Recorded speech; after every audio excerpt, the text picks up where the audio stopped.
Bismillahirrahmanirrahim.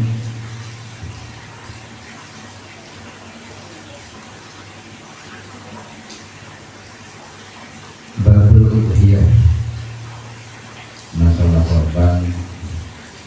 Korban itu disebutkan di dalam Al-Quran yang bahimatul an'am, yaitu binatang-binatang yang disebut dengan istilah Al-Quran dengan an'am.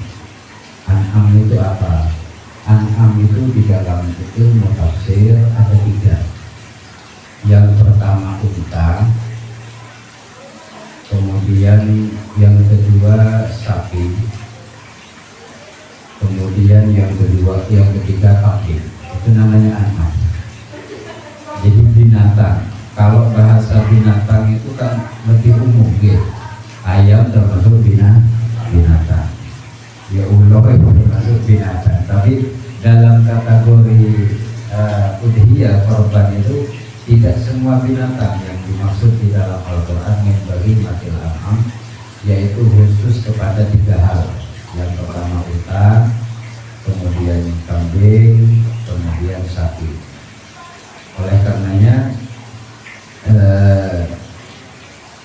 berkenaan dengan masalah itu, dengan masalah 3 binatang itu, ada beberapa hal yang berkaitan dengan masalah binatang-binatang yang mungkin diperdebatkan oleh para ulama terkait hal-hal yang diperbolehkan di dalam apa namanya korban. Jadi pertama yang paling dianjurkan itu karena memang agama itu datang dari Arab, tentu yang disebut-sebut adalah binatang Arab.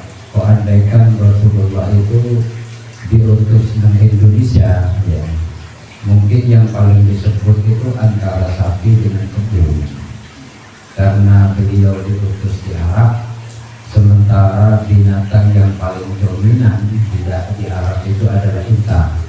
Maka yang paling dianjurkan di dalam korban itu unta, walaupun fungsinya sama dengan sapi, yaitu sama-sama untuk 7 orang. Ada pertanyaan lucu. Ini bebas karena nanti yang paling banyak nanti dialognya mau. Saya kasih materi sederhana. Kok andaikan sapinya limusin, apa tetap wong 7? Limusin gede nih, wong 10 kuat mau bagaimana? Jadi di dalam agama itu bukan apa yang dibahas ya, bukan soal gede kuatnya, tapi soal jenis. Unta umpamanya, kalau sapi kuat untuk digowok pikul, biasanya sebetulnya unta itu 10, kan mau tanya, masa di unta itu kuat, binatang terkuat di dunia itu adalah unta. Unta itu tidak makan 2 hari, tidak minum 2 hari, di padang pasir itu masih tetap jalan. Itu unta, saking kuatnya. Tapi sing numpak sing kelamar ini. Orang mangan rombena kelamar sing numpak. Nah, oleh karenanya di dalam masalah korban ini bukan masalah gede kuatnya, tapi jenis. Ya, jenis. Nah, kalau limusin berapa harganya? Tidak, limusin putih sapi kecil. Itu yang ngomong itu lah rotok mumet nih. Umbo 14 ngambil pindu lipat rotok enteng ayuran itu. Nah, makanya di dalam agama itu yang dibahas tuh jenis binatangnya, bukan masalah kekuatan macam-macamnya. Sama-sama sapi, tapi kalau limusin kan lebih mahal. Sama-sama tinggu itu kan iurannya masih lebih tinggi ya. Jadi yang penting di sini yang menjadi pembahasan itu sapinya sehat, untanya sehat, kambingnya sehat. Kemudian yang pertama yang akan menjadi pembahasan kita yaitu dalil tentang korban di dalam Al-Quran. Dijelaskan bahwasanya aturan tentang korban di dalam Al-Quran yaitu surat Al-Kautsar. Alhamdulillah minasyaitonir rajim. Bismillahirrahmanirrahim. Inna a'tainakal kautsar fasholli li rabbika wanhar. Maka sholatlah li rabbika kepada Tuhan, wanhar dan berkorban. Jadi sholat yang dimaksud di dalam ayat Al-Kautsar itu adalah sholat Idul Adha. Fasholli li rabbika wanhar. Setelah sholat wanhar dan berkorbanlah. Di dalam urutan ayat yang pertama Allah memerintahkan fasholli, sholatlah. Ya, jadi bapak bisa jam dari bapak jam. Fasholli, sholatlah, kemudian setelah sholat wanhar dan berkorbanlah. Nah, ini di dalam ilmu tafsir dibahas, peletakan kalimat ini dibahas. Allah tidak menyuruh korban sih, tapi sholat sih. Sholat sih. Artinya orang itu biasanya kalau berkorban itu biasanya memang orang yang ahli ibadah. Orang ahli ibadah. Orang sing memang orang kalau sholat yang berarti orang ahli ibadah. Kadang sholatnya setahun bisa pas itu lah. Yang pertama sholat, yang kedua korban. Makanya waktu penyembelihan itu wajib setelah sholat, tidak boleh sebelum sholat. Kalau sebelum sholat itu namanya menyembelih hewan, bukan menyembelih korban.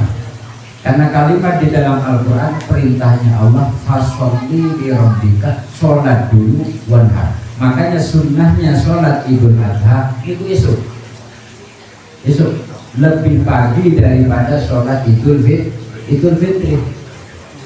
Jadi kalau sholat Idul Adha disegerakan, jangan terlalu molor. Kenapa? Mereka wong-wong ini sebelum dulu apa nyate ini, selarat nyate maksudnya, selarat mengklaimnya. Nah, kemudian perbedaan antara kesunahan di dalam sholat Idul Adha itu, kalau sholat Idul Adha sunnahnya tidak makan deh, tapi dengan niat puasa gitu terasa. Itu hari yang nahar, hari korban, tidak boleh. Hari tasyrik termasuk hari Idul Adha, tidak boleh. Idul Adha, Idul Fitri, hari itu tidak boleh puasa. Tapi niatnya ibadah sunnah Rasul, bukan niat puasa, tapi memang tidak makan sih. Itu kalau Idul Adha. Tapi kalau Idul Fitri itu sunnahnya agak siang, sholatnya agak siang. Dan sunnah makan sih. Yang aku mau pisik. Masalahnya wisasi orang mau pisuk. Kalau Idul Fitri kan macam. Jadi permakan sih, sarapan sih, agak siang sunnahnya. Jadi beda pelaksanaan daripada sholat antara Idul Adha dan Idul Fitri. Kemudian setelah itu wanhar dan berkorbanlah. Jadi belehlah korban. Makanya biar waktunya cukup menyembelih korban berapa itu biar agak esok waktunya kalau sholat Idul Adha. Fa inna asharul aqwali annal murad bis sholati sholatul Id wa bin nahri ad-duhaya. Jadi yang dimaksud daripada kalimat fasholli itu sholat Idul Adha, wanhar itu sholat Idul Fitri. Wa khabar terbukti an Aisyah radhiyallahu anha an Nabi sallallahu alaihi wasallam qala ma min amal ibni Adam yauman nahri min amalin ahabbu ila Allah ta'ala min birakatil jannah. Tidak ada amalan yang paling dicintai Allah di hari raya Idul Adha selain daripada mengalirkan darah korban, artinya menyembelih korban. Itu amalan yang paling Allah cintai. Makanya bagi orang yang berkorban disunnahkan untuk melihat pemotongan, penyembelihan. Kalau tegel, orang tegel tidak usah ya. Kalau orang tegel kok nyembelih dipaksakan ini sunnah, kok malah kasih kemangan mana. Kalau tegel disunahkan, kenapa? Karena setiap tetesan darah yang mengalir dari hewan korban itu membacakan istighfar kepada yang berkorban. Berapa tetes minggu sampai berang-berang ember membacakan istighfar. Makanya dulu tatkala Rasulullah SAW Tatkala Fatimah putrinya itu berkorban, Rasulullah memerintahkan agar Fatimah itu menyaksikan binatang yang disembelih. Karena itu bagian kenapa Rasul mengatakan bahwasanya setiap darah yang menetes dari binatang korban itu mendoakan orang yang berkorban, membacakan istighfar kepada orang yang berkorban. Makanya disunahkan untuk melihat. Tapi kalau tegel, kalau tidak usah. An-naha latati yaumal qiyamah biquruniha wa atrafiha, korban itu datang besok dari kiamat, yaitu dengan bukunya, dengan tanduknya. Wa anna dam la yaqa'u min Allah bi makanin qabla yaqa'a 'alal ardi faqidu biha nafsa. Darah yang mengalir dari hewan korban sebelum darah itu menyentuh tanah, darah itu sudah sampai kepada Allah. Berapa detik? Ya, waktunya berapa detik? Antara dari leher korban, ya, binatang korban sampai ke tanah kan mungkin hitungan detik cuma itu. Tapi darah yang mengalir dari darah binatang korban itu sebelum nyampe tanah itu sudah nyampe kepada Allah. Akhirnya menjadi syahadat, menjadi persaksian besok di akhirat bahwasanya binatang itu telah dijadikan binatang korban. Bejo-bejo di binatang, sing didadeki binatang korban itu bejo-bejo sapi. Jadi ada nilai daripada sapi yang dibeleh dan gagal, kalau sapi sing dibeleh ditarik ke korban ini ku bangga. Besok ben bangga, sapi yang dijadikan korban itu bangga. Ketimbang mau dijagal tok idol dagingnya itu tidak ada nilainya, bukan menjadi kebanggaan. Oleh karenanya besok dikatakan bahwasanya binatang korban itu akan menjadi tunggangan bagi orang-orang yang berkorban. Itu kapan? Kapan sapi itu difungsikan? Ada beberapa pendapat ulama, tatkala orang itu dibangkitkan dari yaumul ba'ats, hari pembangkitan dari kubur, ya, hari pembangkitan dari kubur, maka Allah memerintahkan kepada malaikat agar orang-orang yang bangkit dari kuburnya, orang-orang mukmin khususnya, itu jangan sampai dibiarkan melaku yang pada mahsyar. Jadi bangkit dari kuburnya masing-masing, ojo dibiarkan melaku yang pada mahsyar, karena kebanyakan orang besok di padang mahsyar setelah bangkit dari kuburnya masing-masing, besok itu digiring oleh malaikat, koyok wong angon bebek itu digiring, tapi giringnya orang pakai pecut itu sumber rokok. Jadi lah mungkin orang sing keri, masalah yang keri salah foto. Orang sing boleh pasti serdup kabeh Melayu, wedi kena pecut itu sumber rokok. Tetapi, nah, ada beberapa orang yang tidak dibiarkan oleh Allah berjalan kaki besok. Di antaranya orang yang bertobat. Kemudian orang yang ahli jamaah itu tidak dibiarkan melaku. Jadi didatangkan sumbangan oleh Allah Subhanahu wa Ta'ala. Allah mengatakan kepada malaikat tolong manusia hamba-hambaku yang mukmin itu jangan dibiarkan melaku. Dia kulino melaku deh. Malaikat mbek sampai mati kulino melaku. Menungso itu tidak mati. Sebelum dijadikan manusia itu kan berupa nutfah, sperma, air mani. Air mani itu ada pada sulbinya bapak. Berarti orang melaku digawa numpak sulbinya bapak sebelum diciptakan manusia. Setelah kemudian bapak nikah dengan ibu, kemudian sperma itu masuk ke rahimnya ibu, anak itu numpak rahimnya ibu, tidak pernah melaku di bawah ibu, itu namanya numpak rahim. Kemudian setelah lahir anak itu apa? Digendong oleh ibunya, gendong sampai bisa melaku.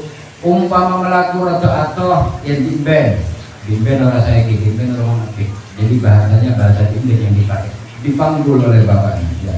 Dulu kan biasa nih, si ciri jenengan pasti bapak orang itu pak ifit, tapi dipanggul dari baik. Yang pasar dipanggul, kalau si kelingan gitu. Si kelingan dipanggul. Kalau ingin nanti teng desa niku tiap gustusan niku wonten lomba taktil Quran. Tenggene Pak Kepala Desa, iya Pak Gustus.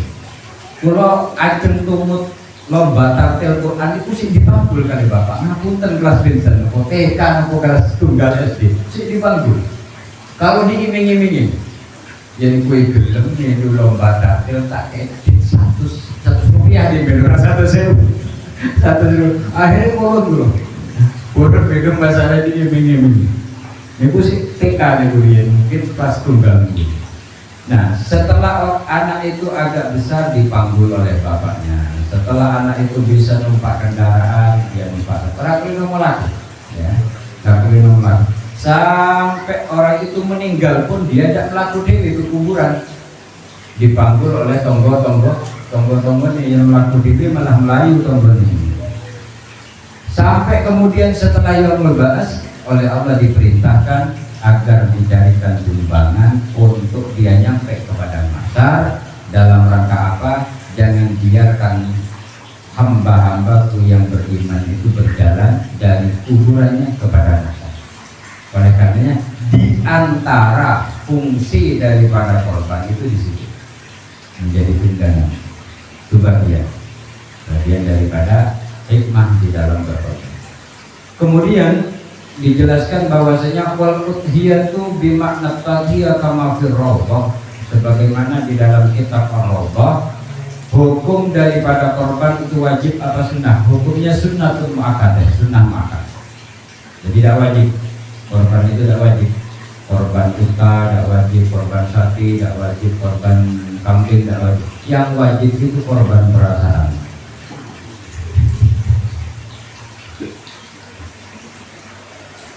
Sunnatul muakkadah itu ente syar'i. Fi haqqina 'alal kifayati in ta'addada ahlul baiti fa idza fa'alaha wahidun min ahlil baiti kafa'an lijami' wa illa fa sunnatu 'ainin wal muqatab al muslim al hur. Jadi andaikan di dalam satu keluarga sudah ada yang korban, maka satu keluarga, umpamanya bapak korban, ya, bapak korban, ibu, anak itu sudah lepas daripada tanggungan untuk berkorban. Jadi satu orang cukup mewakili keluarga. Tetapi kan tradisi di masyarakat berbeda. Tahun ini milu iuran untuk bapak ibu, ya, tahun berikutnya ibu yang ikut iuran, tahun berikutnya anak, kemudian sampai kakek katut. Sebenarnya satu orang saja sudah mewakili keluarga di dalam tanggungan untuk berkorban. Itu namanya yang dimaksud kafa'anil jami', sudah mencukupi untuk semua ahli keluarga. Kemudian dikatakan siapakah orang-orang yang disunahkan berkorban? Wal mukhatabu biya al muslimul al huru al balik al aqil al mustaqim. Yang pertama yang dianjurkan untuk berkorban orang muslim. Andaikan orang yang non muslim berkorban itu tidak sah, ya, tidak sah, tidak dinamakan korban tapi dinamakan sedekah. Boleh berkorban, boleh orang non muslim berkorban boleh, tapi jenenge orang korban, tapi masuk dalam sedekah. Yang dinamakan korban itu kurban. Kurban itu apa? Ngeparek ibadah nang Gusti Allah, itu maknanya korban. Nah, kalau orang non muslim ikut-ikutan korban, mergone apa namanya? Karena memang suasana korban, tidak ada masalah. Tidak ada masalah. Tapi jenenge bukan korban. Contoh umpama orang perusahaan apa disuruh perusahaan? Nah, ya kayak CSR dulu. Iya, CSR perusahaan, umpamanya ini kayak CSR-nya berupa sapi umpamanya gitu. DKN semua dilakukan pitu malah misalnya contoh CSR toko Seritek kayak semua dilakukan, ya. Itu atas nama siapa korbannya? Tidak jelas kan ya? Itu perusahaan kan. Perusahaan itu ada kalanya milik pribadi, perusahaan itu ada kalanya milik beberapa orang yang menanam saham di situ. Gitu. Nah, di antara orang yang menanam saham itu kan tidak mesti muslim. Ya, tidak mesti muslim. Makanya itu kalau tidak jelas daripada sumbernya, itu dinamakan sedekah. Contoh yang kedua, kayak sapi dari pemerintah. Kegiatan saja. Pernah nggak? Saking pemerintah itu juga pernah. Lalu itu bukan korban, bukan korban. Karena dari pemerintah, jadi soko APBN. Jadi walaupun disembelih tanggal pitung dino sampai si korban tidak apa-apa, sampai saya hari raya tidak apa-apa. Ya, tapi kan yo piye wong mau jenenge korban, jenenge masyarakat berarti korban di carry warung didol loh. Akhirnya timbul fitnah ya. Terus ikutkan periodenya korban, masanya korban, ya wis dibeleh. Lah untuk pembagiannya ya terserah loh jenenge sedekah. Dulu pernah di NU itu dapat yang tahun kemarin caknya sing ngajin nyembelen itu takut iki dijenenge sapa iki jeneng sak sakmun. Lalu itu sapi ini kok arep dijenenge. Lah iya dijenenge pengurus, emang pengurus sing urunan kan boten lho. Tidak usah wis sembelen itu bukan korban, itu dari APBN. Tidak bisa dinamakan korban. Korban itu orangnya harus jelas, ditentukan namanya siapa, atas nama siapa, takoro korban kepada Allah. Itu hanya patut-patut. Itu juga ini kalau tidak salah di Masjid Az-Zaid itu kalau tidak salah ya, yang saya terima infonya itu untuk tahun ini 20 sapi, 20 dari WA, dari Arab. Itu kalau ada orang profesional yang digagal ya, kalau tidak banyak omong ya, mungkin dibagi mungkin hari pertama berapa ya, mungkin tidak langsung sekaligus. Nah itu babakan korban. Jadi harus pertama muslim. Yang kedua al-hur, merdeka. Budak tidak boleh berkorban karena budak itu statusnya separuh manusia, separuh binatang juga. Kenapa dikatakan separuh manusia, separuh binatang? Karena budak itu pada kategorinya manusia yang dipekerjakan tapi tidak dibayar, memiliki mangan kok. Kalau sapi, iya, dipekerjakan dan dibayar, jarangnya memiliki mangan kok. Memang separuh manusia, separuh binatang kalau perbudakan. Makanya Rasulullah tidak setuju dengan adanya perbudakan. Kemudian oleh Islam dihapus. Karena budak itu ngoten statusnya. Budak itu dibeli. Umpamanya ada budak, saya beli 2 juta, udah. Dia ibaratkan pit motor kan, dibeli. Ya kalau namanya pit motor kan yang penting perawatan, ora usah gaji. Yang penting bisa dijual ngoten. Lah budak itu sami kali barang. Jadi cuma dipekerjakan, dikasih makan, yang kalau sakit ditambahke, tidak digaji. Tidak digaji. Kenapa? Karena sudah beli awalnya.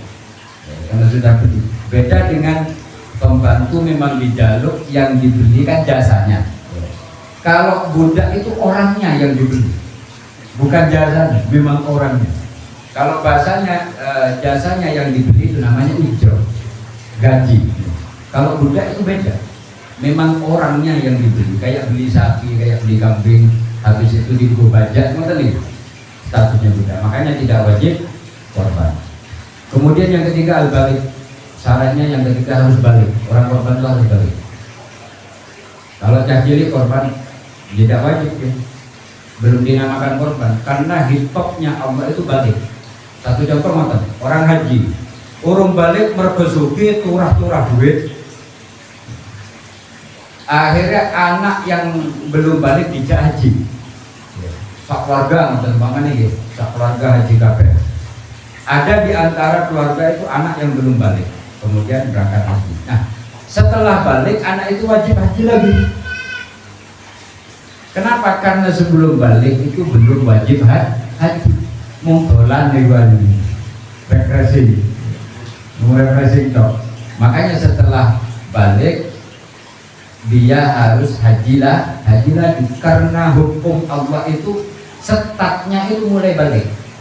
Sholat dia mulai mulai balik haji, zakat, syahadat, puasa itu mulai balik. Kok sebelum balik mau melakukan ibadah sebagaimana orang yang sudah balik? Terserah. Tapi dia belum ada kewajiban. Makanya kok andaikan ada orang haji sebelum balik, dia tidak menggugurkan kewajiban hajinya. Makanya setelah balik harus haji lagi. Demikian juga orang korban. Orang korban kok sebelum balik tidak apa-apa. Itu namanya latihan korban, bukan korban. Kalau di sekolah-sekolah gitu, kan enten iuran 50.000 sekolah dan itu untuk korban. Itu bukan korban, latihan korban. Artinya mendidik anak-anak kita bahwasanya di bulan ini, di Idul Adha itu orang Muslim itu dianjurkan berkorban. Artinya menanamkan pendidikan untuk berderma, untuk dermawan, untuk berderma kepada sesama. Itu tarbiyahnya. Jadi latihan korban, bukan korban kalau orang berbaik. Yang keempat al-akil, orang yang berakal. Jadi orang yang korban itu orang yang berakal sehat. Orangnya rosok sedeng itu tidak disunahkan korban. Tidak jelas namanya. Jadi harus sehat, ngerti hukum, ngerti itu ibadah dan lain-lain. Kemudian yang kelima al-mustaqim, orang yang mampu. Kalau tidak mampu tidak usah dipaksakan, ya. Kalau tidak mampu tidak usah dipaksakan. Harus orang yang mampu yang berkorban. Dia kurang punya rezeki, korban. Korban tidak usah, jangan pakai tidak usah. Kalau tidak mampu ya udah jangan dipaksakan. Dan bagaimana kok andaikan utang? Korban utang, gitu. Boleh enggak? Sah enggak korbannya? Syaratnya harus ada sing di apa bahasa? Sing dijamin, digujakan, gitu. Dijakan bahasa ini, jaminan. Artinya orang itu memang ada uang mungkin belum dibayar sama orang, ada jaganin, memang jelas-jelas harus nyaur gitu. Bisa nyaur kemana nih? Waktu iso nyaur aku sih duit barang mono urung payu atau si dibon karo bagus itu tidak apa-apa. Tapi kalau tidak ada yang dibuat jaga jangan. Utang itu jangan. Al-mustaqim ini orang yang mampu. Wa kata al-muqbid idza malaka malan bi budhi al-hurur qalahu fil kifayah qala zakasi wa la badana taqul fadilatan. Itu di antara orang-orang yang disunahkan untuk berkorban. Terlepas daripada semua itu, ada di antara ulama yang memang mewajibkan korban, yaitu Imam Hanafi. Dua di korban wajib. Tapi yang wajib itu korban hanya sekali. Imam Hanafi itu tidak. Orang tiap tahun korban tidak. Yang wajib korban itu sekali. Berikutnya monggo. Kemudian tambihun.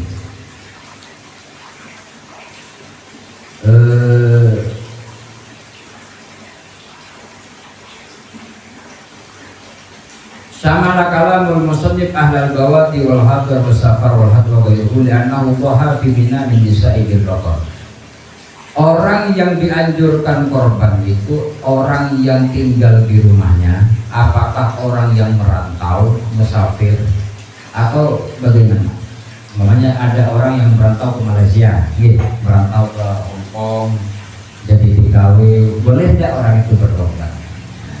Atau lagi safar, itu boleh tidak berkorban? Nah, di sini mengutip sebuah hadis di mana Rasulullah SAW, di sini hadis muttafaqun alaih, diriwayatkan oleh Imam Bukhari dan Muslim, bahwasanya annahu sallallahu alaihi wasallam doha fi Mina an-nisa'ihi bil baqar. Rasulullah pernah ya berkorban waktu beliau ada di Mina, sementara dalam Rasulullah di Madinah waktu haji. Pas di Mina beliau berkorban min nisa'ihi, untuk istri-istrinya. Jadi syaratnya korban itu istri-istrinya, jenengan tak mau istri itu ya, istri-istrinya dimaksud. Jadi boleh walaupun orang korban itu bukan di desanya sendiri boleh. Artinya waktu dia merantau ke di TKW, kok andaikan dia pengen korban, tidak apa-apa dia korban di sini, boleh. Atau pas pergi dia bisnis, umpamanya ada kontrak bisnis orang Sumut Ilagan, ada kontrak bisnis di Makassar umpamanya, di sana 3 bulan sampai masuk bulan Dzulhijjah, korban di sana tidak apa-apa, tidak harus di kampung. Ya. Karena Rasulullah pernah berkorban di Mina, sementara beliau di Madinah. Kemudian wattafat tuhatu abdul minas sadaqati tatawu dan ikhtilaf fi wujudiyya wa qala Syafi'i la akhas bi taghyiri man qadara alaihi. Jadi orang-orang yang mampu, dia baik di rumah ataupun di perjalanan ataupun di tempat dia kerja, diperbolehkan dan disahkan untuk melakukan korban. Kemudian Rasulullah SAW dari yang saya terangkan tadi, hadisnya lengkapnya begini. Ada orang yang berkorban dianjurkan untuk melihat binatang yang disembelih. Komplit daripada hadisnya itu berbunyi begini. Ini Annahu sallallahu alaihi wasallam qala li Fatimah radhiyallahu ta'ala anhu qumi ila udhiyatika. Wahai Fatimah, parani korbanmu. Delok maksudnya. Ila udhiyatika. Fashhidiha. Delokan pas binatang itu disembelih. Saksikno.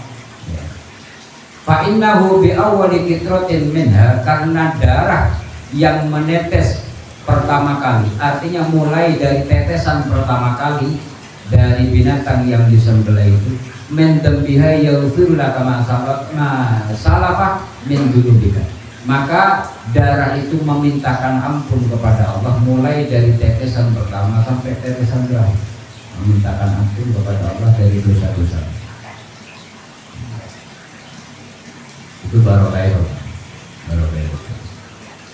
Wa yajzi'u fiha min al-an'am. Kemudian apa saja korban itu, diantaranya yang pertama yajzi'u fiha min al-an'am, al-jaza' min al-dhani, yaitu kambing, itu sudah umum ya, sudah kita terangkan ya. Sapi. Wa tajzi'u al-badana an sab'atin, unta badana ya, unta gampangannya begitu. Itu boleh satu unta untuk 7 orang.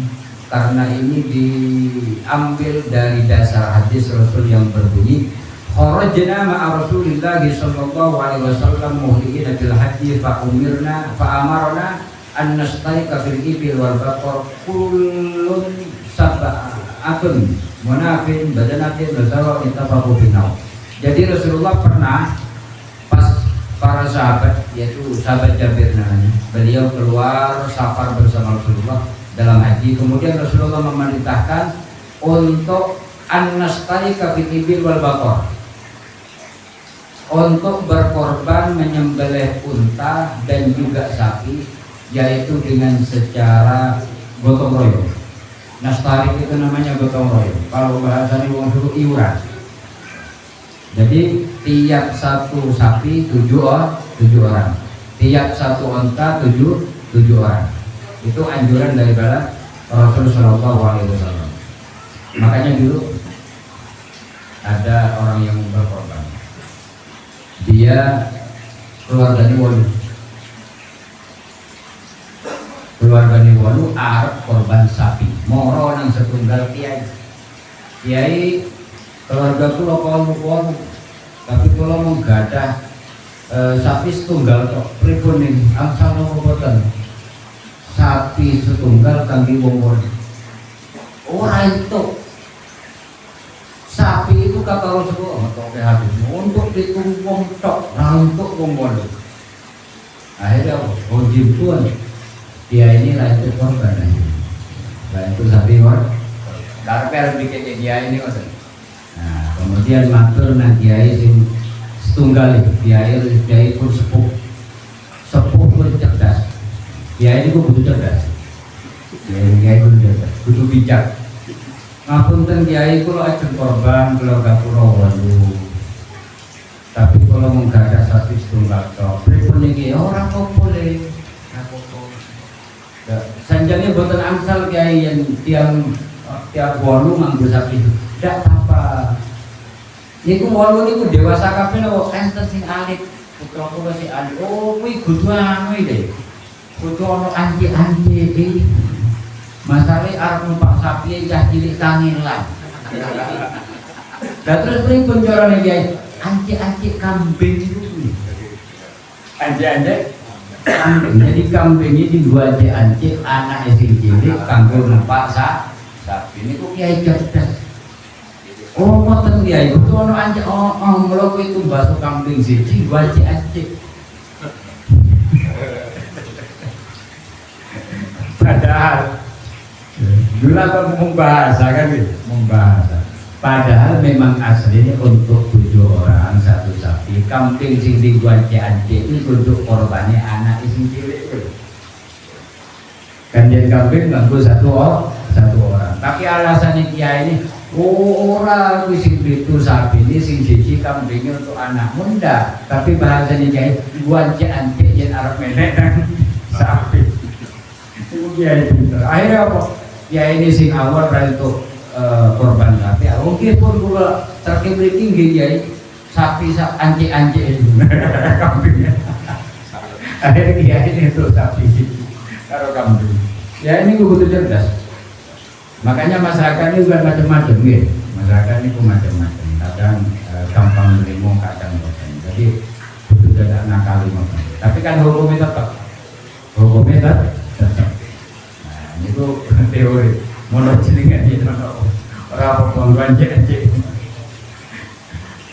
Ansabatin.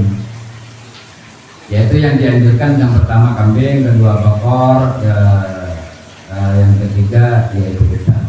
Kemudian dijelaskan bahwasanya wata jesi usyatul muayyana min ad-dhani awil ma'si an wahidin. Tadi kalau sapi, unta tadi untuk 7 orang, tapi kalau kambing, domba itu dikatakan an wahidin, yaitu untuk 1 orang. Fa in dabahaha an huwa an ahlihi aw an huwa asyraka ghairuhu fi sawabi ajazat.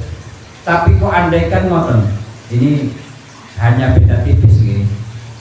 Kok andaikan ada satu keluarga jenengan bapak umpamanya nyembelih kambing, itu untuk korbannya pahit. Umpamanya dari nanti korban, dari rezeki mau cukup dibu tumbas kambing. Tumbas kambing setunggal, itu korbanku ya. Ini orang selesai kapan-kapan dia dari rezeki meneng. Korban bisa beli atas nama Pak kepala keluarga. Itu boleh.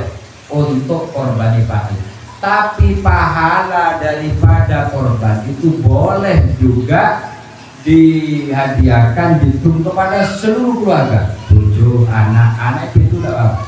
Tapi pahalanya ya bukan korbannya. Beda. Kalau korban sapi, kambing untuk 1 orang, tapi kalau pahala daripada korban di sini dijelaskan bahwasanya fa in dabahaha anhu wa an ahlihi, barang siapa yang menyembelih korban untuk dirinya atau keluarganya, wa asyraka ghairuhu atau selain keluarganya, ponaannya kayak yang ada di situ, menyembelihnya asyraka ghairuhu fi sawabiyah. Jadi pahalanya dihitung kepada ahli keluarga. Sawabiyah pahala ya, bukan fadilah korban, tapi pahalanya jasa, maka boleh. Tapi pahalanya bukan sak keluarga korban kambing siji, enggak, itu beda. Ini pahalanya tuh.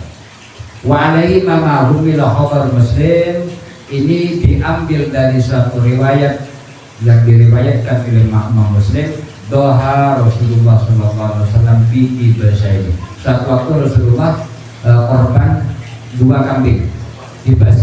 Waqala, kemudian di saat nyembelih korban Rasulullah mengatakan, Allahumma taqabbal min Muhammad wa ali Muhammad wa min ummati Muhammad. Ya Allah, terimalah ini korban daripada Nabi Muhammad, maksudnya dirinya, wa ali Muhammad dan keluarganya Nabi, wa ummati Muhammad dan umat kafir. Padahal kambingnya mengeluru tapi pahalanya oleh Rasulullah diperkhususkan kepada beliau sendiri dan juga keluarga dan seluruh umatnya Nabi Muhammad. Tapi harus dipahami ini Rasulullah bukan berkorban untuk umatnya, mewakili umat, enggak, tapi pahalanya korban. Ini harus dipahami. Kadang ada ustaz yang memperbolehkan satu kambing untuk satu keluarga, dalilnya mengambil dalil hadis ini. Keliru memahami hadis, keliru.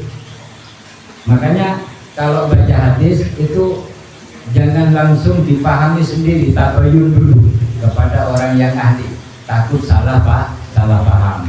Nanti kalau sudah salah kebaca diterangkan yang jamaah malah mumet mana. Tabayun dulu, dikoreksi dulu, tanya ini hadis gimana Ustaz, kok ada. Nah, maksudnya yang diperbolehkan satu kambing untuk satu keluarga itu pahalanya, bukan korban.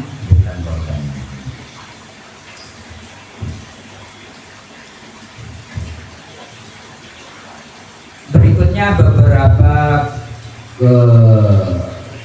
binatang yang tidak boleh dibuat korban, ya, sapi, kambing, unta. Ada beberapa cacat. Ya. Wa arba'un la tajzi'u fid dohaya. Ada 4 penyebab kambing, unta, sapi yang tidak boleh dibuat korban. 4 penyebabnya ada 4, tidak boleh. Yang pertama al-amraq bil mati, yaitu al-bayyin aurat bi alam tabsir bi ihda ainaihi wa in baqiyat al-hadaqah. Yang pertama binatang yang apa? Yang meribatnya tidak melihat, tidak bisa melihat, ya, buta, ya, baik buta satu atau semua, tidak boleh. Bi ahadi ainaihi, kalimatnya bi ahadi, salah satunya buta, tidak boleh, cacat terus. Ya, yang pertama. Kemudian yang kedua al-arja bil mati al-bayyin al-yajuha bi an nistadda al-juha ba'i sutus bi wal masih ila mari, pincang. Ya, pincangnya nemen, ketok banget, itu tidak boleh. Kemudian yang ketiga al-marid al-bayyin maraduha, sakit yang memang sakitnya itu nemen, ya, bukan sakit masih bisa jalan. Itu kan tidak ngerti kalau kita ada sapi jadi sakit tapi bisa jalan biasa kayak jalannya sapi normal, ya. Nah kita kan tidak tahu sapi ini sakit apa enggak, ya. Kita tidak paham, mau beli sapi ternyata sapinya sakit. Mungkin di pada tewong sakitnya orang pakai nemen, ya.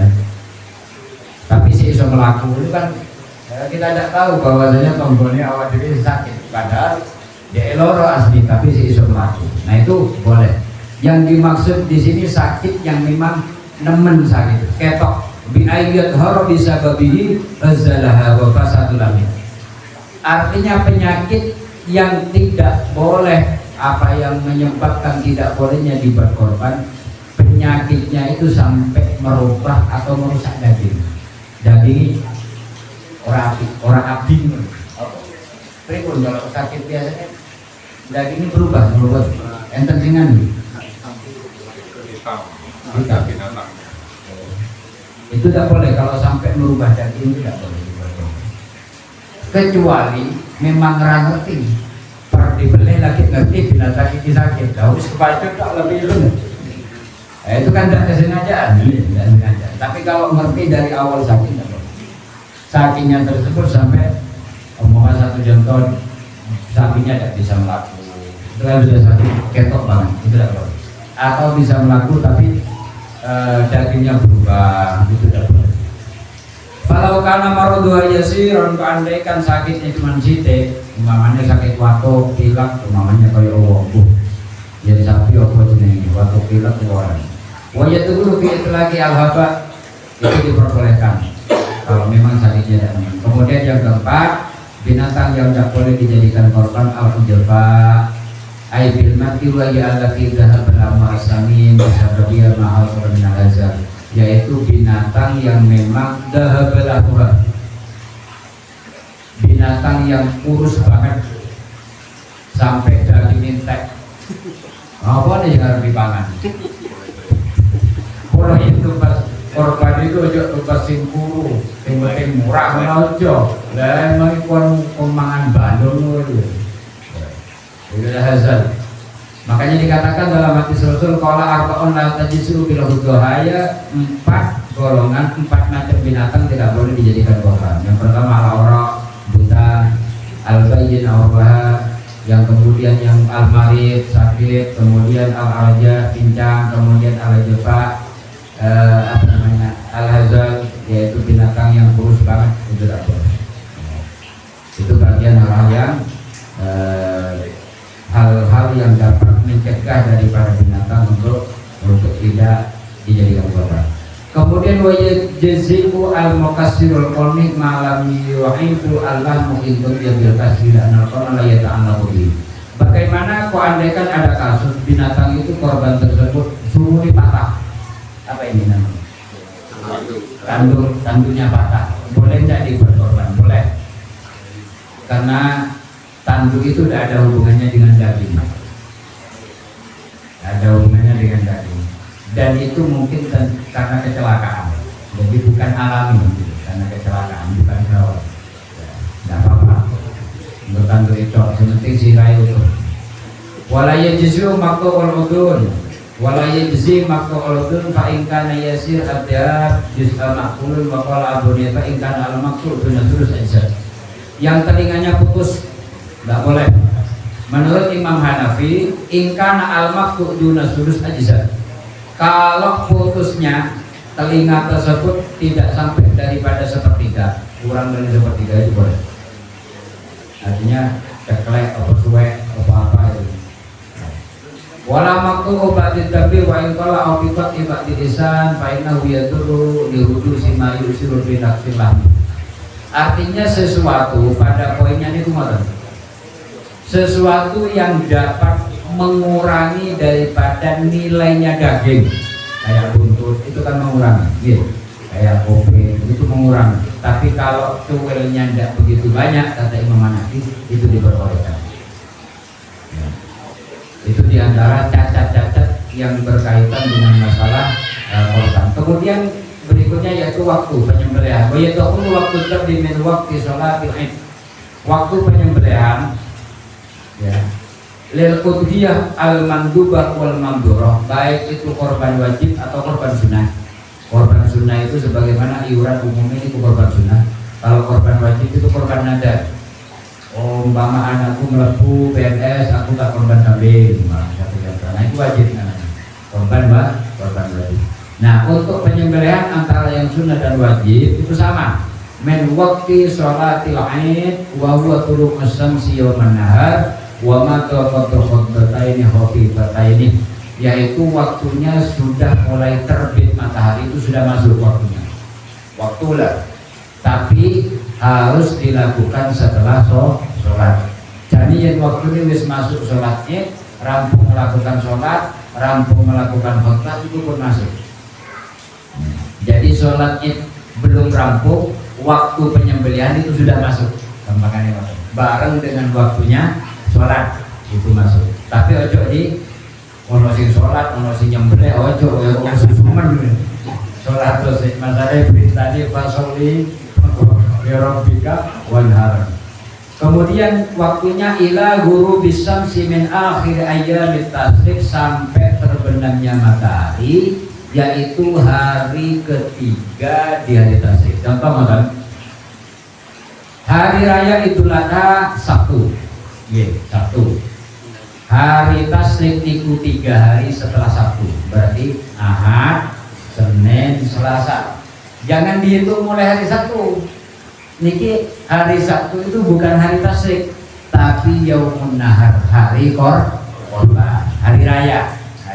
Hari tasrik itu 3 hari setelah hari raya. Jadi kalau hari rayanya Sabtu, berarti hari tasriknya Ahad, Senin, Selasa. Selasa suruh matahari pun habis waktu penyembelihan. Jadi terakhir hari apa? Hari Selasa suruh matahari terbenam, itu pun habis waktu. Jadi bukan jam 12 guys, karena yang dihitung di dalam agama itu sampai maghrib hari. Kalau nasional kan sampai jam 12 malam gitu. Nah kalau agama itu menghitungnya sampai terbenam itu hari. Betul. Makanya setelah terbenam matahari hari ketiga di hari tasyrik, Ahad, Senin, Selasa habis maghrib pun bertenaga. Tidak dinamakan korban namanya, pun dinamakan korban. Kemudian dijelaskan bahwasanya asala satu ba'da yaumin nahari fi hari sulawati al-hulkum wal mari qabla tamami ghurubis syamsi ala syuhad. Umpomo saking banyaknya binatang korban, penyembelihannya sampai mepet, atau mereka ada situasi wis kepepet banget, buh nopo pokoknya tidak sempat nyembelih umpamanya sampai mepet banget, terbenam matahari iki itu orang, padahal wis terbenam itu orang, padahal waktunya sampai terbenamnya matahari tenggelam belah. Sing penting antara hulkum, jadi penyembelihan itu bisa sah, baik itu nyembelih korban atau bukan korban, sembelihan biasa ayam, kambing, sapi. Syarat penyembelihan itu sahnya cuma dua. Satu hulkum itu putus, yang kedua mari. Hulkum ini pun apa? Hulkum itu jalannya makanan, itu hulkumnya. Yang kedua mari, jalani nyawa, ambekan nyawa. Dua itu putus sudah sah. Nah makanya tatkala binatang korban disembelih kok mepet banget ngepasi terbenamnya matahari, sing penting mari dan hulkumnya pun putus, matahari ini tinggal separuh dikusah. Walaupun dede urung rampung ya, yang penting penyembelihan itu rampung. Engkau urusan gagal. Jadi mencari ini kubar marib betul. Yang penting penyembelihannya saat ini sempurna terbenamnya matahari. Ini poin. Jadi ini kejadian ini kalau menyembelih binatang baik itu korban atau selainnya korban, syarat sahnya menyembelih binatang itu hanya dua. Untuk madhab kiblat itu bukan syarat, ya bukan syarat. Yang menjadi syarat mutlak dalam penyembelihan binatang dua, satu putusnya hulkum, dua putusnya mari. Hulkum niku jalannya makanan, mari itu jalannya abukan. Putus dua niku sah, walaupun tidak sampai matahari terbenam, tapi sebelum sempurna terbenam kali separuh, hulkum mari pun putus, niku sah. Walaupun nyecel nanti setelah maghrib.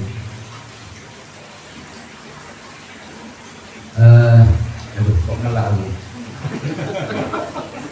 pun nggih niku riyen nggih pertanyaan deh. Kalau ada pertanyaan niku.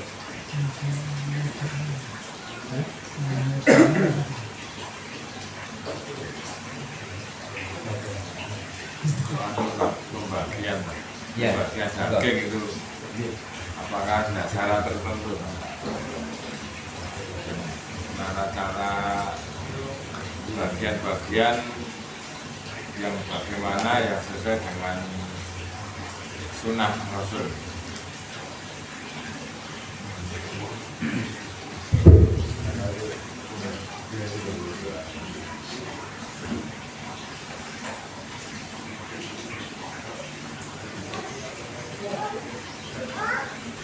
Ada beberapa hal terkait daripada kesunahan. Coba sunnah dulu nih, sunnah di dalam penyembelihan sebelum pembagian. Wa yustahabbu inda dzabhi khamsatun bal tis'atun, disunnahkan di dalam penyembelihan itu yaitu 5 hal, bahkan ada 9.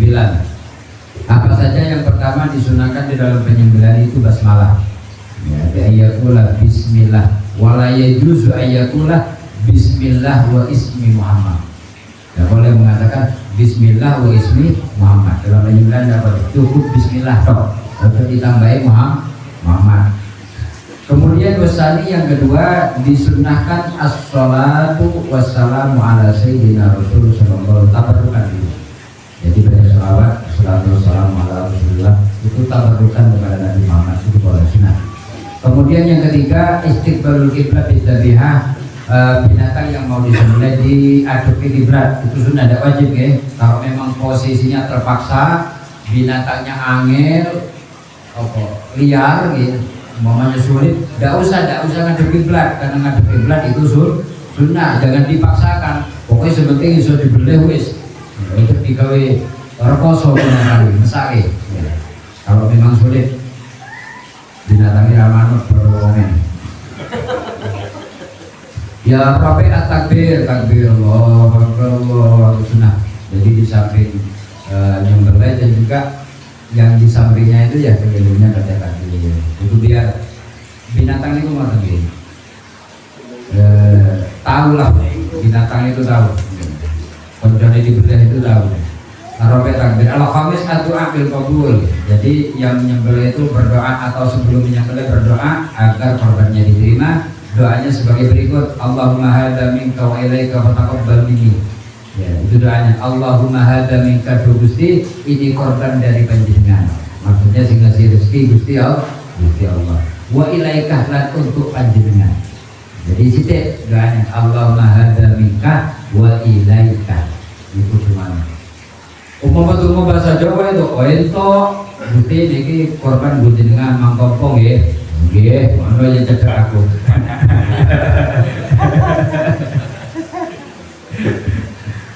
Kemudian tambahan ya, ada tambahan salah satu tasmiyah al-khamisatu bil qabul. Kemudian ada tambahan yaitu asadis tahdidus syamarah fi ghairi muqabalatiha, tahdidus syamarah fi ghairi muqabalatiha imraruha wa tahawul dihabiha wa iya usamin idadu ala syabatiha al-isar wa syaddu qawai. Jadi di antara kesunahan latine pedange apa sing tingguan itu sing landep ojo sampai kesiksa itu sing landep. Dan juga dalam proses penyembelihannya itu juga dijelaskan di sini bahwasanya imraruha wa tahammuli dihabiha wa iyabiha. Jadi dalam penyembelihan tersebut juga dimudahkan, jangan kesannya disiksa. Jangan kesan disiksa, jangan kesan koyok kepokso banget gitu. Jangan, bahasanya apa lembur, pokoknya latihnya harus landep dan juga dalam proses penyembelihannya harus sampai kepokso. Kemudian ittijual ala syakil aisar, dituru kemiring di kentone sing kiwa, berarti madhep kiblat sing kiwa. Watasin aklul ibli qad marat al isharatu ila ba'dzalika aqalul ibli. Ada beberapa kesunahan yang itu tidak disebutkan dalam kitab, kadang disebutkan, tapi ini ada. Kalau umpama panitia menyembelih binatang korban umpamanya 3, pas penyembelihan ojo sampai sing 2 itu ngerti. Nggih. Ditutupin tangan dulu. Napa? Terpal napa-napa. Pokoke sing penting ojo nyeksike koncone dibelah. Ya, ojo nyeksike. Niku pun sak yen ngerti koncone dibelah. Dhek wis mati sebelum dibelah. Makanya itu juga adab ya kayak barang nggih. Peri kehewanan. Peri kehewanan. Bukan peri kemanusiaan, peri kehewanan. Jadi tetap merasakan dia itu. Wah, aku baru ini kayaknya kedon. Kemudian wayakunu min al-udhiyah al-mutaqawwi biha. Kalau orang yang berkorban boleh tidak makan daging korban. Wala yakulu min al-udhiyah al-mandurah. Ada beberapa peraturan bagi orang yang berkorban, itu bagi korban wajib tidak boleh makan daging korban. Umpama satu contoh korban wajib, korban nadar ini ulah aku yang anakku keterima PNS harus nyembelih sapi di musim umpamanya. Nah, tidak boleh yang berkorban itu makan dagingnya, tidak boleh. Tidak boleh, sama sekali tidak boleh. Itu korban wajib. Tapi kalau korban sunnah itu boleh. Bahkan ada beberapa peraturan kategori di sini disebutkan syai'an yahrul ma'rufa'in akalan dan wa yaqulu minal udhiyah al-mutatawwi biha, diperbolehkan bagi orang yang berkorban itu makan daging korban ayyun dabulahu dalika kiyasan ala hadi tatawwu, yaitu dikiaskan kepada ibadah hadiah yang tatawwu sebagaimana dijelaskan oleh Allah di dalam Al-Qur'an di qauli ta'ala faqulu minha, maka makanlah daripada daging korban. Ini perintah Allah ya. Fakulu minha, makanlah dari daging korban itu. Wa at'imu al-ba'isal fakir, dan juga berilah makan, artinya berikanlah daging korban itu kepada orang-orang yang al-ba'isal fakir, ay asyadidul fakir, orang-orang sing banget fakire ya. Dan juga alal hadits tatawwi Rasul sallallahu alaihi wasallam juga mengatakan ka'ana ya'kulu minan kabidi udhiyati, Rasulullah itu makan daripada hati atau lempero, apa namanya, jeruan itu kabid, empedu ya. Rasulullah juga makan daripada daging binatang yang Rasulullah korbankan. Wa inna malaya al-aklu min huma, tetapi makannya itu boleh, bukan wajib. Jadi umpama sin korban itu udah mau ngambil daging korbannya ya udah apa. Yang jelas makan daging korban itu boleh, tidak wajib. Wis kayak nunggu kafe wae umpamane satu jam, udah apa. Arep makan ya udah apa. Itu kalau korban sunnah. Kemudian wala yajuzu al-intifa wala yabi'u al-fakir.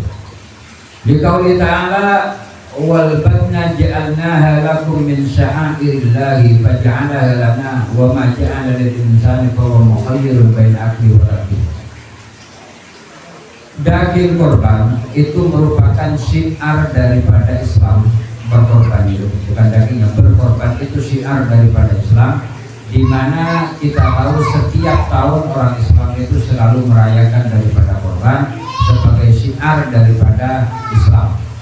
Dan juga diperbolehkan bagi orang baina aklihi wa tarki, bagi yang berkorban itu diperbolehkan makan atau tidak makan, tidak apa-apa, sama-sama boleh, makan boleh, makan tidak apa-apa. Umpama harus dikasih uang kabeh boleh, itu bagian daripada korban. Wa yut'imul fuqara wal masakin, dan juga diberikan korban itu kepada fuqara dan masakin, yaitu orang-orang tetangga yang memang membutuhkan. Wala yajuzur qur'uni aqalla min salasatin, yaitu 3 orang yang diperbolehkan di dalam menerima korban, 1 orang yang berkorban. Kemudian yang kedua dijelaskan yaitu tetangga dekat dan juga kerabat di samping kerabat juga tetangga. Makanya di sini dijelaskan wa yusanu ayyajma'a bainal akli wa tasadduq wal ihda. Jadi korban itu ada 3 status. Ini yang perlu dipahami pertama kali nih. Daging korban itu statusnya ada 3. 1, itu untuk dimakan orang yang berkorban, itu sepertiga. Itu dalam beberapa kitabnya para ulama yang Syafi'i mengatakan korban itu sepertiga untuk orang yang berkorban, sepertiga untuk tetangga, ya, tetangga. Karena kalau korban itu beda dengan zakat. Kalau korban itu boleh orang kaya, orang miskin boleh. Kalau zakat kan khusus orang miskin. Kalau korban itu pokoknya tetangga, siapapun tetangga itu, miskin ataupun kaya sama-sama boleh. Jadi ada 3 status daripada korban. Di sini dikatakan wa yusannu ayyajma'a bainal akli. Yang pertama, korban itu untuk dimakan, artinya orang yang berkorban. Yang kedua, wa tasadduq, disedekahkan. Sedekah ini kaya miskin boleh. Boleh enggak sedekah kepada orang yang kaya? Boleh. Wong duwe alfat itu sedikit alfat siji meneh wong kawan ya. Boleh enggak? Boleh. Kira-kira ditompo ora? Ya ora mungkin ditolak. Jadi kalau sedekah itu kepada siapapun boleh, ya, apalagi orang masakin. Itu statusnya. Kemudian daging korban itu juga statusnya wal ihda, dihadiahkan. Jadi satu daging korban itu dimakan, yang kedua disedekahkan, yang nomor tiga dihadiahkan. Itu statusnya korban. Jadi tidak, korban itu tidak melulu sedekah, enggak. Tidak ada yang namanya daging korban itu hadiah. Jadi dihadiahkan. Namanya hadiah dengan sedekah apa bedanya? Apa bedanya hadiah dengan sedekah? Kalau sedekah itu biasanya atas nama kasih sayang. Itu namanya saudara memberikan mergo kasih sayang. Sedekahnya tak kei, iya misake kuwi nunggu sama kasih sayang ya. Itu sedekah. Tapi kalau hadiah itu penghormatan. Dikei kepada orang yang lebih mulia atau lebih sepuh, itu penghormatan kalau hadiah. Pakai hadiah. Kayak umpamanya hadiah lomba rupa umroh, itu kan penghormatan kepada orang yang punya prestasi. Itu namanya hadiah. Jadi daging korban itu ada yang dimakan, kemudian disedekahkan, kemudian dihadiahkan. Wa iya ja'ala dzalika aslas. Jadi sepertiga dimakan, sepertiga disedekahkan, sepertiga dihadiahkan. Itu status daripada korban. Wa idza akala al-ba'du wa tasaddaqa bil ba'di falahu sawabul udhiyah bil kulli. Andaikan dimakan sepertiga, disedekahkan sepertiga, kemudian dihadiahkan sepertiga. Lah apa itu mengurangi pahala karena orang yang berkorban sudah makan sepertiga? Enggak. Pahala korban tetap. Karena memang statusnya korban itu begitu, dimakan, disedekahkan, dihadiahkan. Walaupun dia minum makan, si sedekahnya mau 2/3 tok, tapi ini tidak mengurangi pahalanya korban, tetap. Karena itu tidak mulai status. Wa yustaratu an niyat litadhiyah inda dabil udhiyah, disyaratkan tatkala menyembelih itu ini korban untuk si A. Ya, disebut, ditulis, dicatat. Biar jelas untuk dikirain korban yang dia. Yustarotinya wa in wakala bila ben, mewakilkan kepada penyembelihan, diwakilkan ustaz, diwakilkan sapa tukang beleh. Jadi menyebut jenenge ini korbannya si A, si B, si C, 7 orang namanya, disebut semua. Kapan niyatuhu wala hajat tadi niyatil wakil walahu tafwidu lil muslimin memayyizin wala tadhiyat hadin ala kharbi wa ibnih. Jadi tidak boleh menghadiahkan, mengorban apa? Yang bahasanya korban itu untuk repot, mengorbankan orang lain itu terus piye bahasanya? Ya, mengorbankan orang lain. Korban untuk orang lain itu lah maksudnya. Bahasanya mau mengorbankan orang lain. Umpamanya satu contoh, korban untuk Pak D. Itu orang itu tidak boleh langsung korban tanpa izin Pak D. Maksudnya. Jadi izin saja jenengan berkorban dereng. Urung milih. Kalau niki ajeng korban jenengan kalau lepuk nggih. Oh iya ora apa-apa. Izin saja. Orang yang meninggal juga begitu. Makanya ada dua pendapat ulama. Makanya jenengan gak ada yang sepakat. Dereng korban. Boleh tidak korban untuk orang tua yang sudah meninggal? Yang pertama, kalau orang tua itu tidak wasiat, tidak boleh. Itu pendapat yang pertama. Kalau wasiat saat ini setone aku korban, aku yang kebaikan kepundut kalau Gusti Allah korban. Sumpah kue rezeki aku diambil, dikorban ke dikorban ke apa? Ya, dikorban ke apa mana? Ya dikorban ke katalah. Itu boleh. Tetapi kalau tidak wasiat tidak boleh. Itu pendapat pertama. Pendapat kedua, antara berwasiat sama tidak wasiat sama saja. Umpamanya orang tuanya tidak sempat wasiat tadi umpamanya. Oh Pak Eka orang korban kalau boleh masuk ke istiwai atau tak korban dulu boleh, walaupun tidak berwasiat, tidak berwasiat. Jadi ada dua pendapat masalah yang disetor. Kemudian tasawwur ibadah, sebagaimana ibadah yang lain.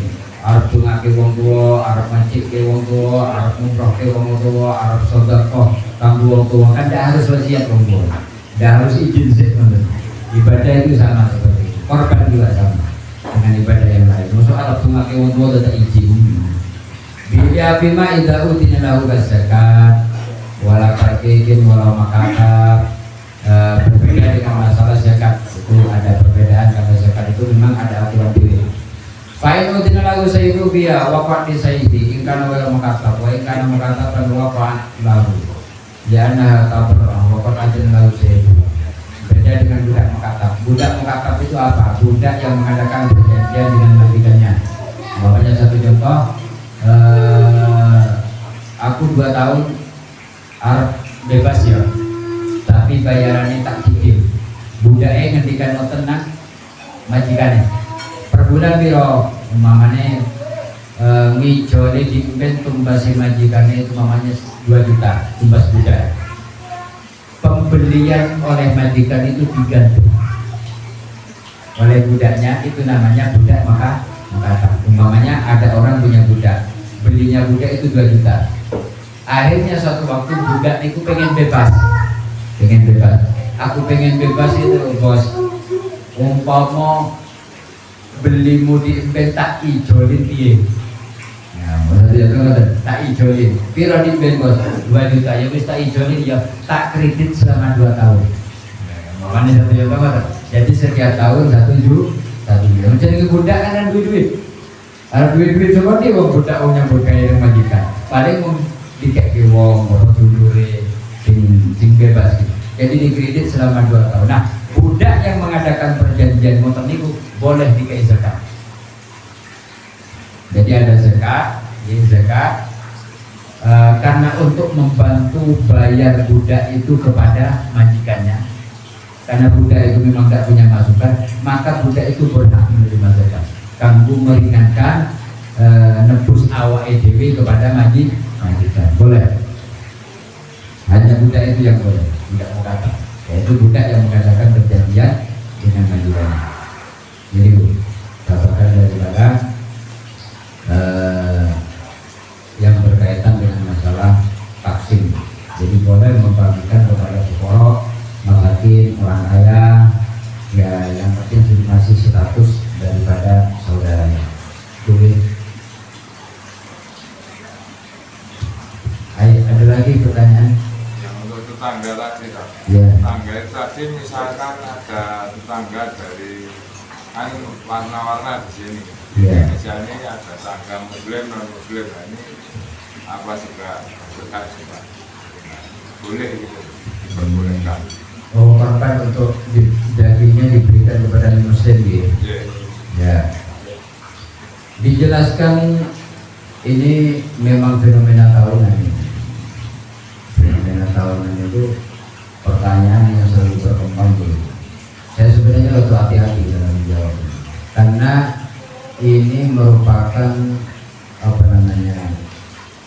perdebatan perbedaan agama. Ulama tidak bisa sepakat dalam ini. Baik ulama mulai dari ulama madhab sampai ulama sekarang. Ya. Contoh di Indonesia itu ada fatwa. Ya, di Indonesia itu ada fatwa, diantaranya Nahdlatul Ulama dengan MUI. Fatwa MUI itu membolehkan daging korban diberikan kepada non-muslim. Itu fatwa MUI 2023. Fatwa MUI pusat membolehkan. Dan juga NU itu hilaf. Ada yang membolehkan, ada yang memakruhkan, ada yang mengharamkan. Jadi 3 pendapat. Ya. Yang mengharamkan itu Imam Syafi'i, itu mengharamkan. Yang memakruhkan itu Imam Malik, itu makruh diberikan korban kepada non-muslim. Kemudian yang memperbolehkan itu yaitu Imam Abu Les dan juga Syekh Sufyan Ats-Tsauri, itu membolehkan, tidak memakruhkan. Jadi ulama tetap berbeda pendapat di dalam pembagian korban. Alasannya apa? Ulama yang mengharamkan daripada pembagian korban kepada non-muslim itu alasannya karena korban itu dia fatwa suguhane Gusti Allah kepada orang muslim. Itu di dalam kitab Majmu' keterangan suguhane Gusti Allah kepada orang muslim. Boleh diberikan kepada orang non muslim, orang kafir, tapi syaratnya kafir dhimmi. Siapa kafir dhimmi itu? Kafir dhimmi itu satu syaratnya harus orang orang non muslim yang hidup di negara Islam, dia dilindungi keberadaannya, maka dia wajib bayar jizyah, upeti kepada pemerintah biar untuk keamanan. Yang kedua syarat kafir dhimmi, rumahnya tidak boleh lebih tinggi daripada rumahnya orang Islam. Yang ketiga, tidak boleh kafir dhimmi itu membeli tanah. Jadi tanah yang ditempati hanya kontrak atau hak pakai. Tidak boleh sertifikat hak milik, itu tidak boleh. Nah, sementara di Indonesia itu tidak masuk dalam kafir dhimmi. Di Indonesia itu umai wong non muslim luwih dhuwur karo non muslim. Tur sertifikate luwih mobil luwih apik-apik. Lah terus piye sing dikatakan kafir dhimmi? Jadi kafir di Indonesia itu tidak masuk dalam 4 kafir yang ada di dalam Islam. Jadi ada kafir dhimmi, kafir yang sudah damai. Ada kafir harbi, kafir yang memang perang dengan orang muslim. Itu mutlak sudah, kalau kafir harbi memang sama ada boleh. Semua ulama ittifaq tidak boleh. Nah, sing repot niku ngoten. Kalau sampai detik ini, sing repot niku memasukkan orang non muslim Indonesia itu masuk kafir dhimmi atau bukan? Nah ini sing repot.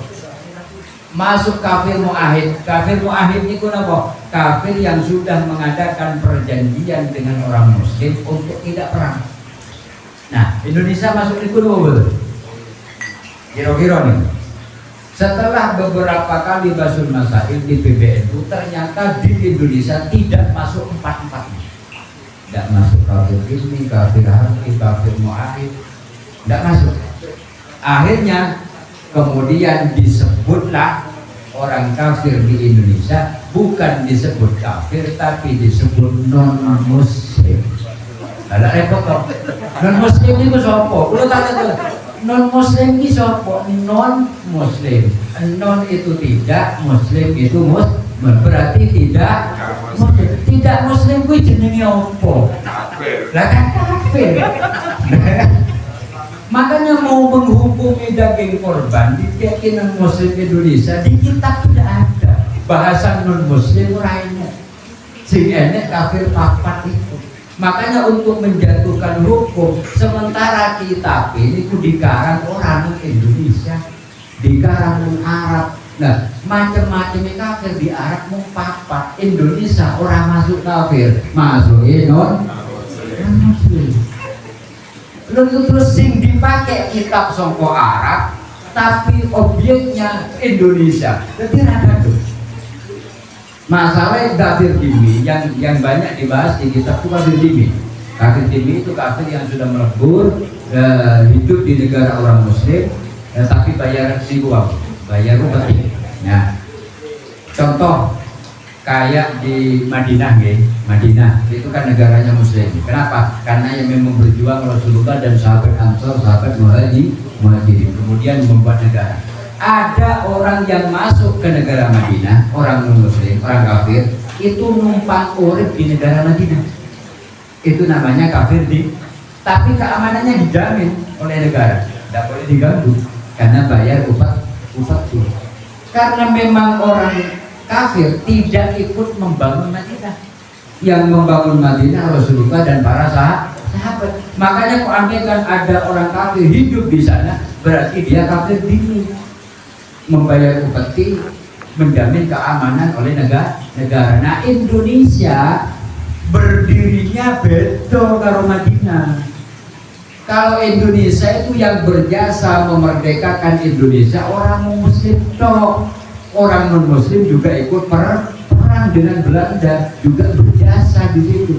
Makanya orang muslim di Indonesia tidak dikatakan kafir dhimmi karena juga ikut membangun negara. Nah kafir di itu mau numpang urip.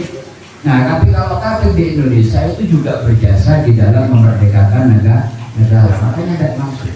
Jadi sampai detik ini justru umat akhirnya pendapat-pendapat serautan. Orang masih membolehkan, ulama-ulama itu juga betul. Kayak juga, ya boleh kayak juga. Kawang tonggo, montok tonggo di mangan di orang. Alasannya jelas apa? Hak tetangga. Haknya orang bertetangga, yang duit panganan, ya tetangganya dike awar muslim non muslim, ya orang gagal. Ya Rasulullah ngoten waktu Aisyah menyembelih kambing, Rasulullah tanya, kayak tonggo si Yahudi mesti bawa kayak durung Rasulullah kayak muncul yang itu tonggo. Nah itu dari ini sing diajukan Gus yaitu kata ya haknya dalam bertetangga terlepas daripada muslim atau non muslim. Kemudian ada lagi Buya Yahya juga membolehkan. Alasannya Al-Quran, la yanhakumullah, Allah tidak melarang berbuat baik kepada siapapun. Anil ladzina lam yuqatilukum fid-din wa lam yukhrijukum min diyarikum. Syaratnya berbuat baik kepada orang lain, kepada non muslim dua. Satu, orang itu tidak mengusir kita dari rumah kita, tidak memerangi, ya, dan tidak membunuh kita. Orang kan bawa dewe gambaran. Orang muslim, ya orang musir kita, orang kayak rodol, orang memerangi kita, maka kita boleh berbuat baik. La yanhakumul ladzina lam yuqatilukum, yang tidak memerangi kalian, walam yukhrijukum min diyarikum, dan juga tidak mengusir kalian dari rumah kalian, antabarru wa tuqsitu. Boleh, Allah tidak melarang untuk berbuat baik kepada mereka, wa tuqsitu, dan boleh berbuat adil kepada mereka. Dalilnya itu yang dipakai oleh para ulama untuk membolehkan daripada daging kurban diberikan.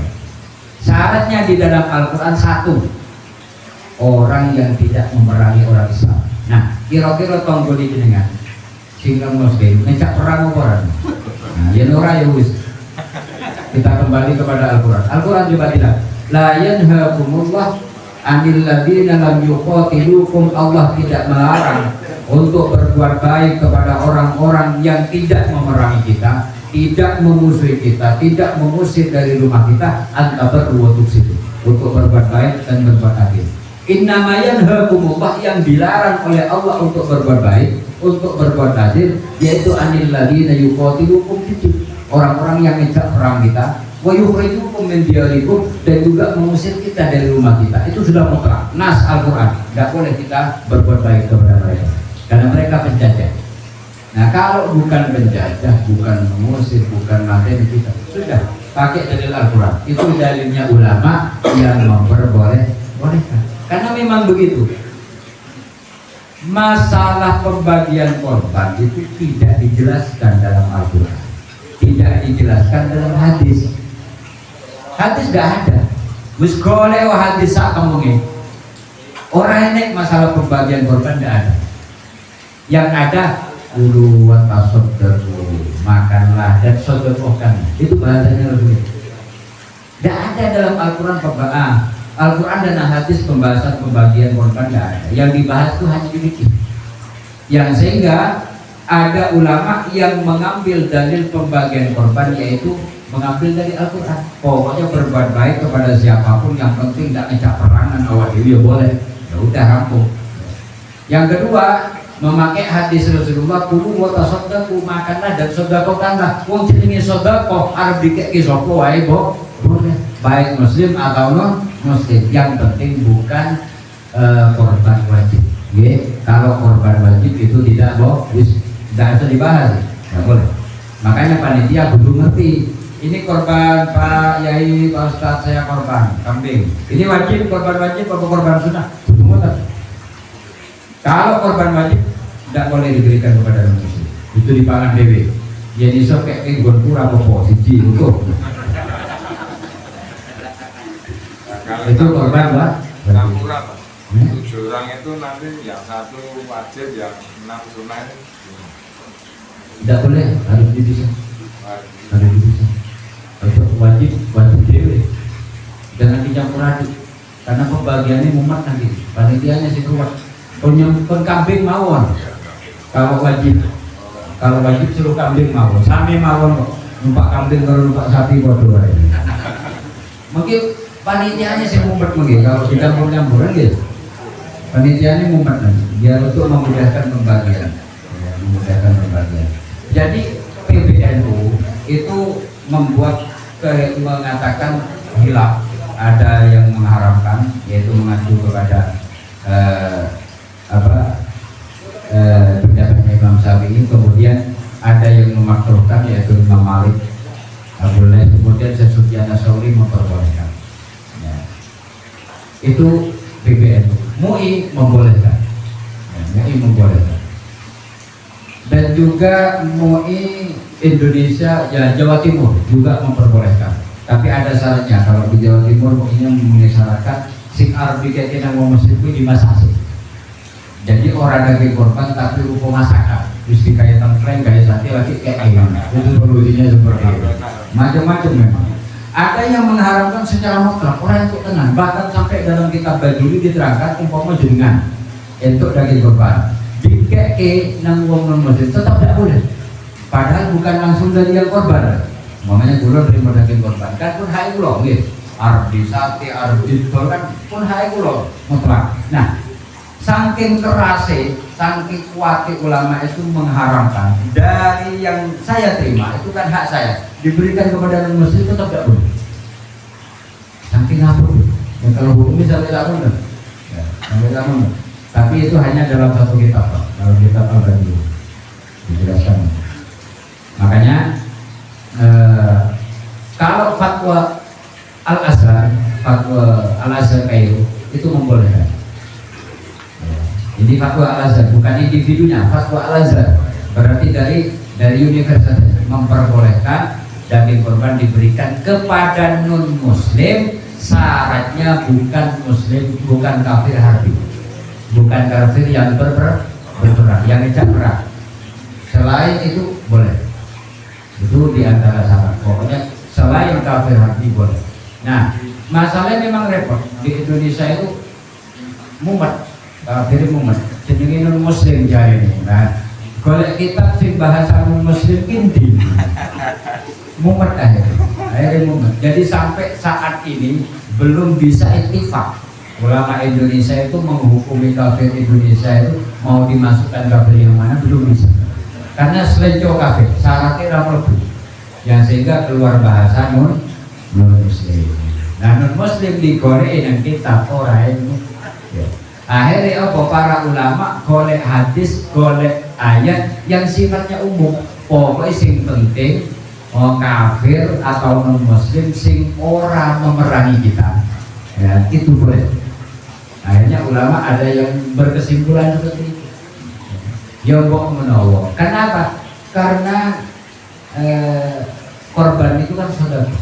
Itu ayat. Jadi sedekah kepada orang yang bukan tidak perang kepada kita boleh. Tapi ulama yang mengatakan bahwasanya korban itu tidak boleh kepada orang kafir karena alasannya disamakan dengan zakat. Dirafa'ullah lil muslimin, subhanahu Allah kepada orang muslim, bahkan disamakan kepada zakat. Sehingga zakat tidak boleh diberikan kepada orang non muslim sampai segitunya.